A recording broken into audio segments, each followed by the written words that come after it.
Hello and welcome to Quilt Addicts Anonymous. I'm Stephanie Stebbing. Today we're going to show you a quilting play-by-play of how I've quilted Flower Patch, which is the latest design as part of our Stashin with Stephanie subscription program. If you haven't heard about it, we send you 10 fat quarters for $29.99 a month plus shipping. You get a free pattern that's been inspired by the fabric and created specifically to go with it. And it's brand new, just released fabric, not bargain basement stuff. You get first dibs on getting additional fabric so you can turn your bundle into a kit or do whatever you want with it if you don't want to use that specific pattern. And then also you get access to all of our previous patterns that we've released with this, special discounts on my book, and we have a new one coming soon that we will tell you information about when it is actually in our hands. We've been burned so many times by things arriving late because of COVID shipping delays that we are just not going to say anything about it besides that it's coming until we actually have it, and then we will let you guys know all about it. So anyway, back to this. So for our quilting play-by-plays, what we do is I attach a camera to my long arm, and you can see as I'm going along here. And we do lots of different things in today's video. We're going to, for the first time, do just a standard meander, but we're going to do that just in the background, so that way that can be its own thing and get you done a little bit faster. And then we do some ruler work in the center of the flowers, and I did change threads. So we used 3 different threads today, and so I did a little bit more than I typically would do. It took me about 10 hours to quilt the entire thing, including getting it off and doing binding. So maybe like 8, 9 hours of that was quilting, and I was able to do a lap size. It was a large lap, 5 by 6 feet. So it's a decent amount of time, but it took more than that, more than double that to actually make the top. So I feel like you spend all the time piecing, you should at least plan to spend maybe a third to half that time quilting, because you really want to bring it to life and do your fabric some justice. And I'm going to show you what I chose to do for this one. Of course, you can do whatever you want. This is just to give you some ideas, and then you can maybe incorporate it in your quilts later. All right, let's talk a little bit about thread choice. Normally what I do is I pick a thread to go across everything, but for this one, I didn't want to do that. I wanted to treat things separately because we were very deliberate in our placement of fabric here. Our darker fabrics were used for the leaves and the petals, and then our more medium fabrics and our lighter fabrics were used for different parts of the flower stem and then the inside of the flower. So I wanted to be really specific about the thread I used too, so that way our very deliberate color decisions for fabric would just be complemented by the thread I chose instead of having it stand out. So for my background, I went to my trusty bone. I'm using the Glide 40 weight. I love this stuff. It's got a sheen to it, and it really just hides, and I absolutely could have used this over everything and it would have looked fantastic if I was doing more of an all-over design. I use this all the time. You can tell by the size of it. This one has definitely been used a lot more than this one here. Now this one doesn't get too much love. This is called Cantaloupe. It's also that Glide 40 weight polyester. I use that for all of my orange and my maroon pieces, and I went with a lighter color. I had one that matched more with the darker, but I find that when you go a little bit lighter, you're more likely to have it hide better in more of the fabrics than if you go darker. So here you definitely can see the thread popping out in my darker fabrics, but it would really be very obvious if I would have done all of that in my lighters.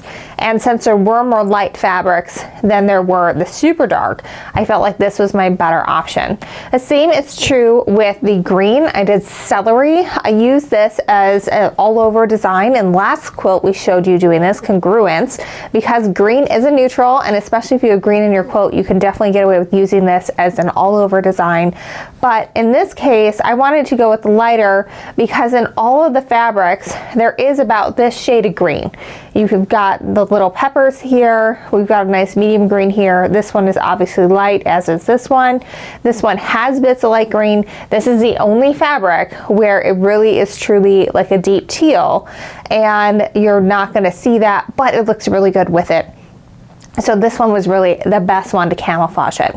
You're also going to see me using a tool in here. This is the Natalia 4-in-1 ruler. This is like my ride or die, have to have it tool if you are a long armer and you want to try ruler work for the first time. It is great because it has a nice straight edge, which is what you're seeing me use a lot today. But I also really love this curve. I do not find the curves on the end to be as useful, but I use these all the time, and I use this, and the lines on the inside, you might not be able to see them as well, but they go from 1/2 inch all the way up to 3-inch line there that you can do, and that way you can angle it, which you're going to see me do, so that way you can get consistent arcs or angles on the inside of your triangles. Because if we're going to take the time to do triangles inside of our triangles, we want to make sure that they're hitting at about the same point and same angle, so that way you can create that uniform look throughout your entire quilt. All right, that's enough on my prep. If you are using a long arm, you need to also have a ruler base.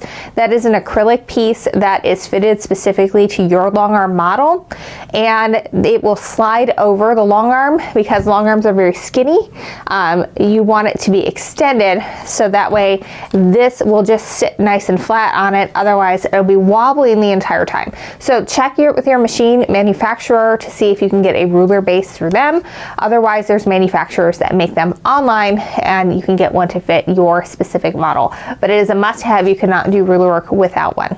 All right, so you can see here I'm starting to quilt that stipple meander. That's that background stitch that just goes around, and my goal here is to work just in the background stitch.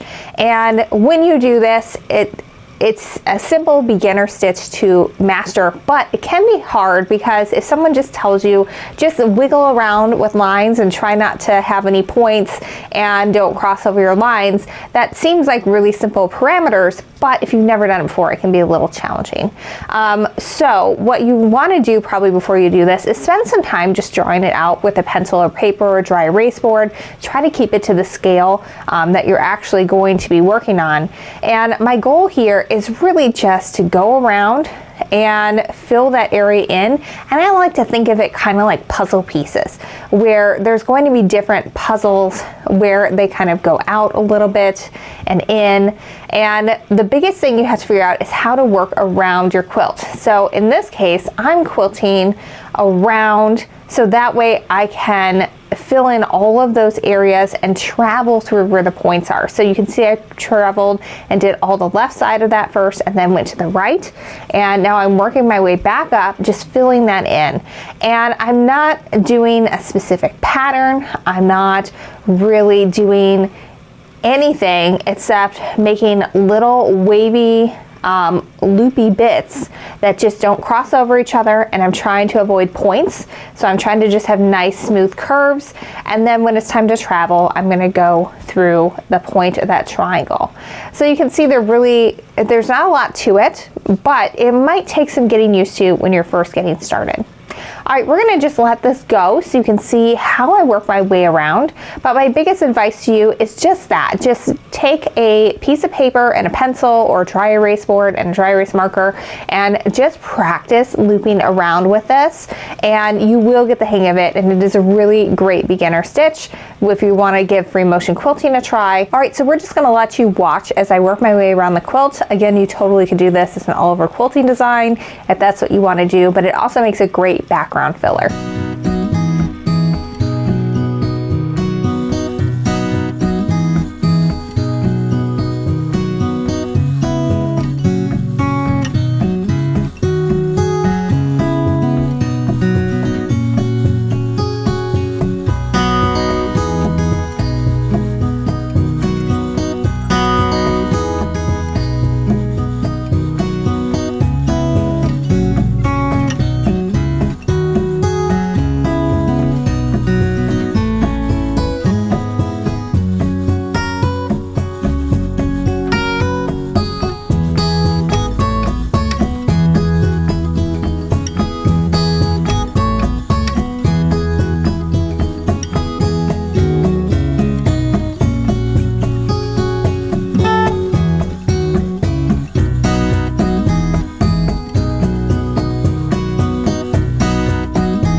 Alright, so here you can see I'm starting my second pass, and I wanted to show this to you because I want you to see how I work up to where my previous stitching was, so that way I can integrate it so it looks seamless.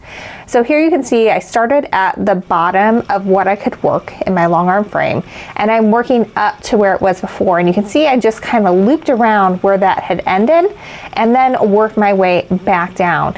And it has about the same scale in terms of the size of my loop and the spacing of everything with that meander, which is very important. You want it to be consistent from pass to pass so that it looks, when you are looking at the entire quilt, like it was all done in one fell swoop, even though we know that we work from side to side. And you'll do this whether you're working on the long arm or whether you're working on your domestic. You still are going to have to do it in passes, and you're going to have to make sure that it's about the same scale and that you are coming up to your previous stitching line and making it look seamless with what was from one pass and what was from the other.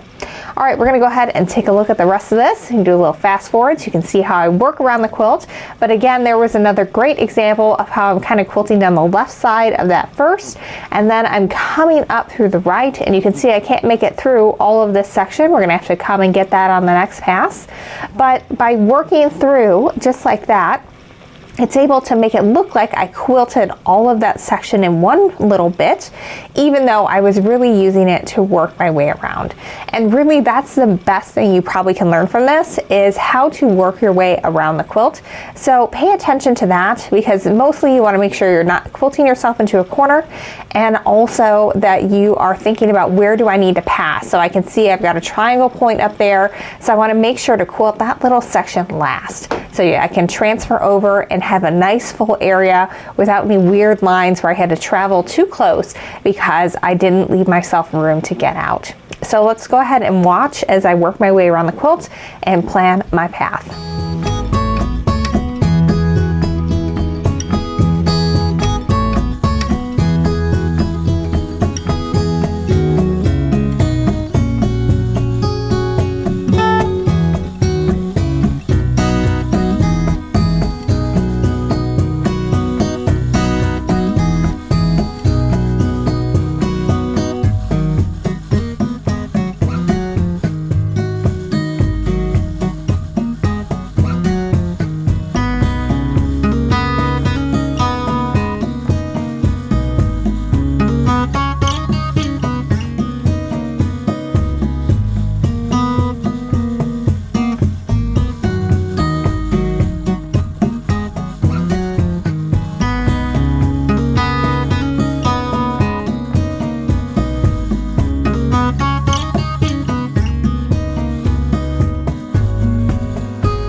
All right, so now we're on to the ruler work section.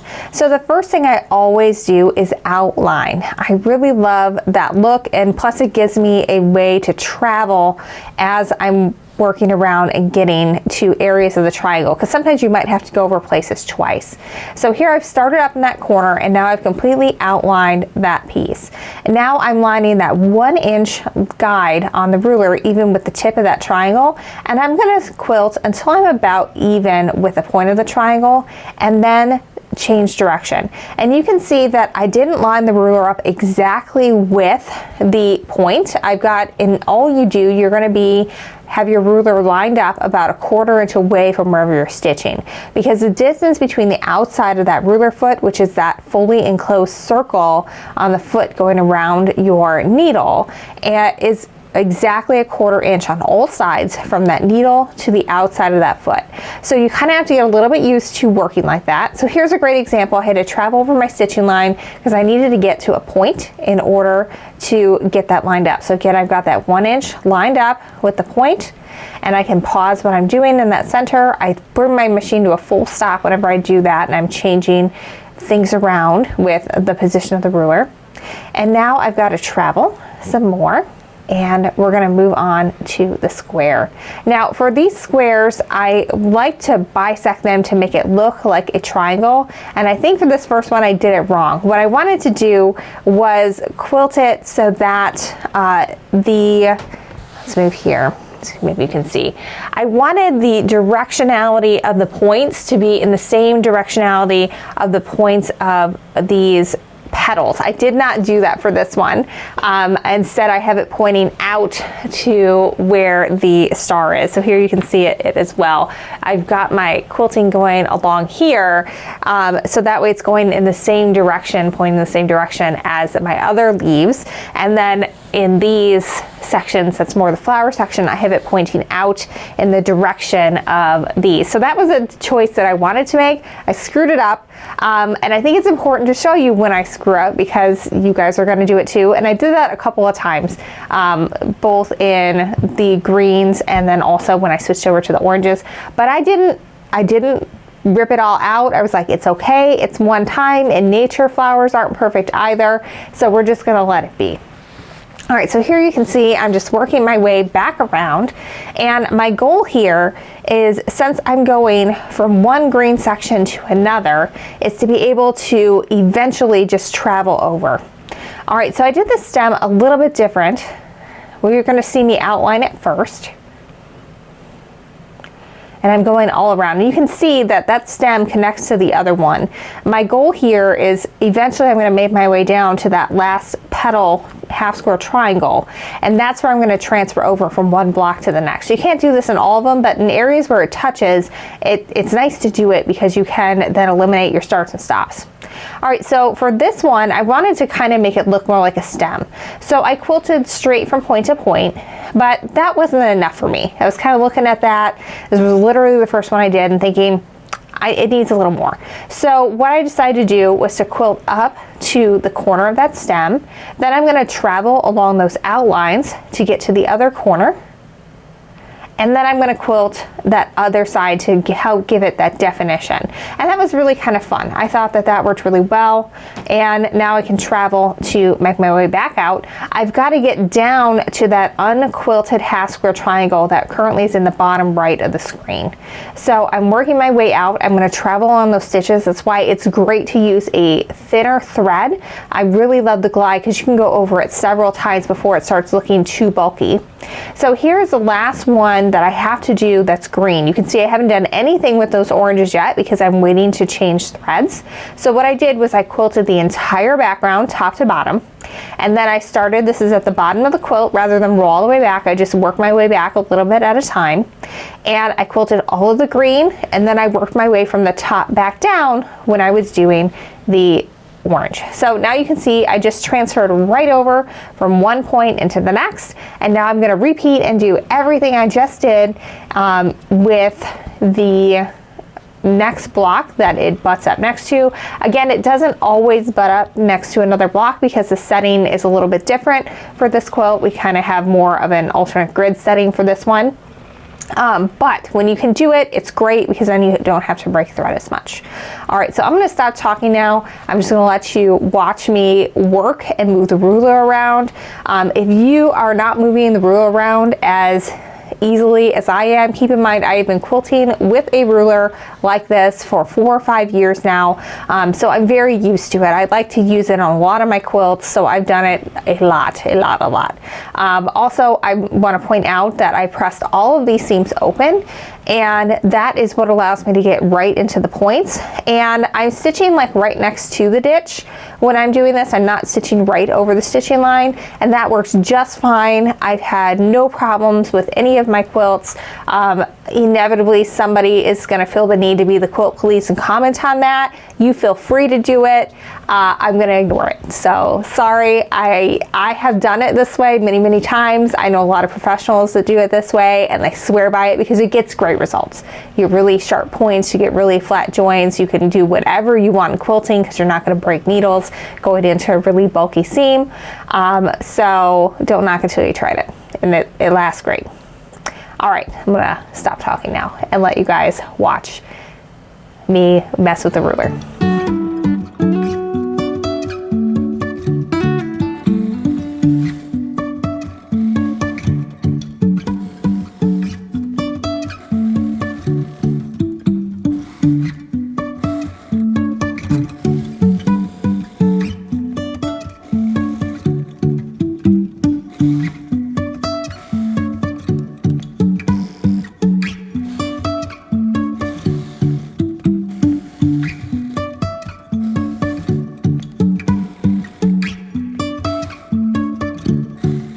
All right, so now I've switched threads. I'm now working with that orange, and you can see it's much later in the day at this point. There was still sun, but it's not as bright as I would like, because I literally quilted for like 10 hours this day to get it all done and ready for you guys on time.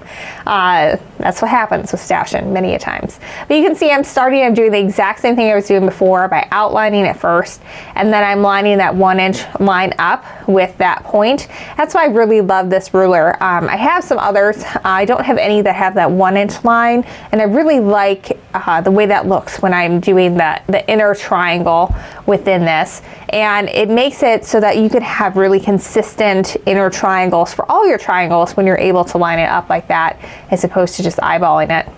But you can see I'm just working my way around just like before, deciding which is the best way to go. What I did there, I was thinking, which way am I going to go? Am I going to go down, or am I going to go to the left there? And I ultimately chose to the left, because that way when I do my inner triangle, I'm going to end up at the inside and ready to move on to the next section and where I can quilt in here. We'll see if this is one of the ones that I did wrong, but this one I sort of changed direction. You can see just in the upper middle that I've got those inner triangles going in the same directions as the petals. And for this one, you can see what I want to do is I want it to point out just like I had with the other. So it's a different direction. It helps define your quilt block a little bit more when you do that.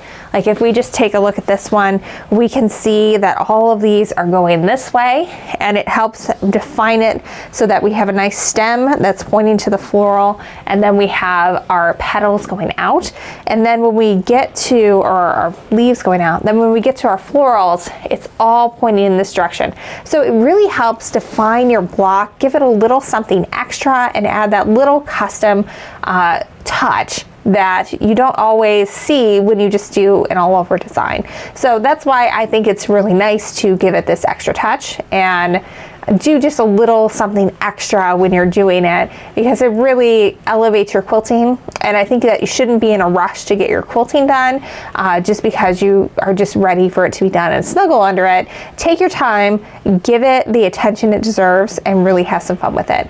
And if this is all new to you, like, you know, it takes time to work up to this. Like I have a quilt top that I put off for a really long time quilting because I didn't feel like I had the skill level to do it myself, and I really wanted to do it myself. So we all have those types of quilts where we really just want to take our time and get to that. But ones like these make great practice because they're small and they're not like the one that I saved was a New York Beauty. Like that takes just, it took me years literally to get it together, and so I still have it all in block format. So now I know what I want to do. I have the ability now to do it because I've been quilting for years and years and years. But don't feel bad if you're not this good to start with. Everybody's got to start somewhere, and I'm going to stop talking now and let you see how I work my way around. In addition to watching how I'm working, you should also take a peek at how I'm moving around the block, so that way you can mimic that and work most efficiently in your quilting as well.